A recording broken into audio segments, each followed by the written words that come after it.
साधक के स्वभाव के अनुसार 11 प्रकार के साधकों का वर्णन किया है।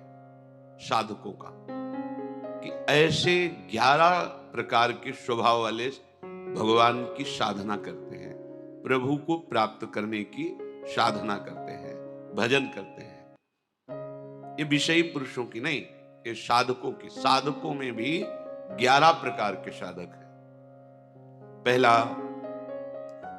प्रभु की प्राप्ति की बात सुनकर सत्संग शास्त्रों में कि जीवन का परम लक्ष्य है प्रभु का साक्षात्कार कर लेना, भगवत प्राप्ति करना,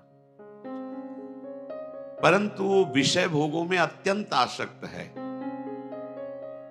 इतना आसक्त है कि विषय भोगों का चिंतन करता रहता है, विषय भोग मिलने पर भोगने की प्रवृत्ति है,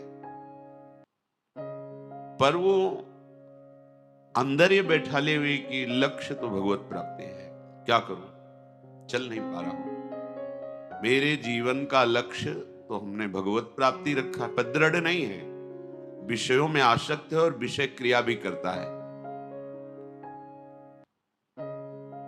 प्रभु का भजन भी करता है, पर उसका लक्ष्य मंद होता है, प्रबलता विषयों की होती है और भोगों में वो सुख भोगता है। पर वो ऐसा नहीं कि भजनहीन जीवन व्यतीत करे, तभी उसको साधकों की गणना में लिया गया है।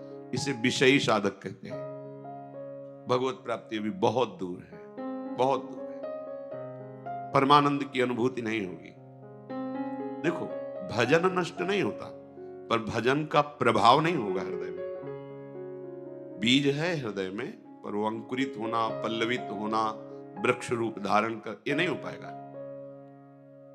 हाँ, किसी जन्म में होगा, पर इस जन्म में ये जो स्वभाव बन गया है भोगों के प्रति महत्व बुद्धि, सुख बुद्धि और उसे भोगना, पर कहीं न कहीं हृदय में बात बैठ गई है कि जीवन का लक्ष्य तो भगवत प्राप्ति ही है, इसलिए कुछ भजन भी करता है, पर उसे भगवदानंद की अनुभूति नहीं होगी और भजन का प्रभाव प्रकट नहीं होगा। क्योंकि जैसे जैसे वो भोगों में लगेगा, वैसे वैसे वो भजन की जो वृत्ति उसने सत्संग और शास्त्र स्वाध्याय से प्राप्त की है वो मंद होती चली जाएगी। और यदि कहीं साधु संग मिल जाए तो फिर भोगों की वृत्ति मंद होती चली जाएगी और दिव्यता आने लगेगी भगवत प्राप्ति के उत्साह की।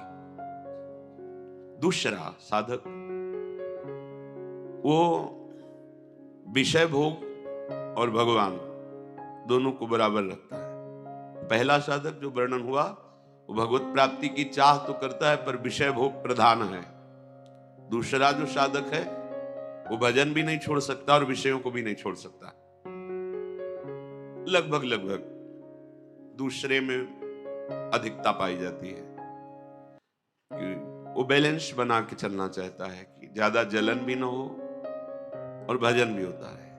जब जो इंद्रियों ने मांग की, मन ने मांग की, वैसे ही भोग क्रिया की और भजन भी। बहुत समय लगेगा, समय बहुत लगेगा, रंग नहीं आएगा, अभी रंग नहीं आएगा भजन का। तीसरा साधक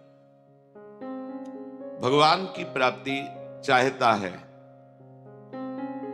पर साधन में तत्परता ना होने के कारण त्याग का उत्साह है, पर त्याग नहीं कर पा रहा। यहां भोगों की प्रधानता नहीं है, यहां भोगों और प्रभु बराबर नहीं है।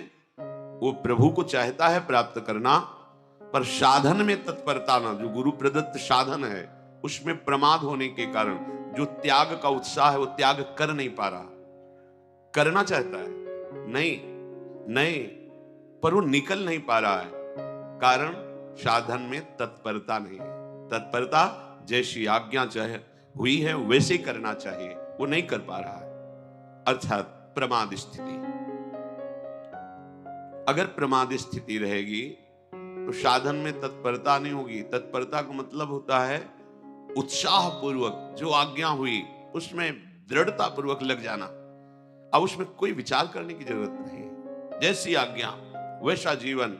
अब त्याग करने की जो बात है उसमें उत्साह भी है और बल भी है, और वो त्याग देगा, आगे बढ़ जाएगा।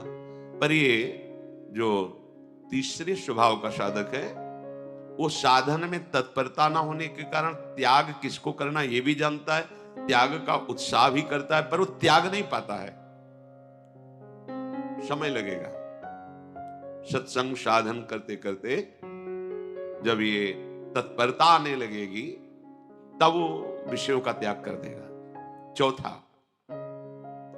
प्रभु को चाहता है, प्रभु से मिलूं, साधन भी करता है, पर बहुत जल्दी ऊब जाता है।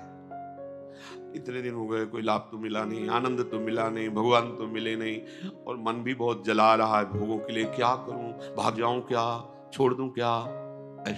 ऐसे स्वभाव का साधक बिल्कुल ठीक नहीं। ये स्वभाव बिल्कुल ठीक नहीं।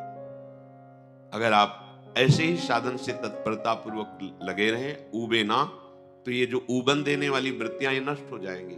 आपका जो आंतरिक हृदय मलिन है वो निर्मल हो जाएगा। आपको आनंद की अनुभूति, ये बहुत नजदीक पहुंचा हुआ साधक है। ये जो ऊबना होता है, बस ये हटने की जरूरत है। वो साधन में तो लगा ही है, त्याग की भावना भी है, भजन भी करता है, पर जो हृदय मन में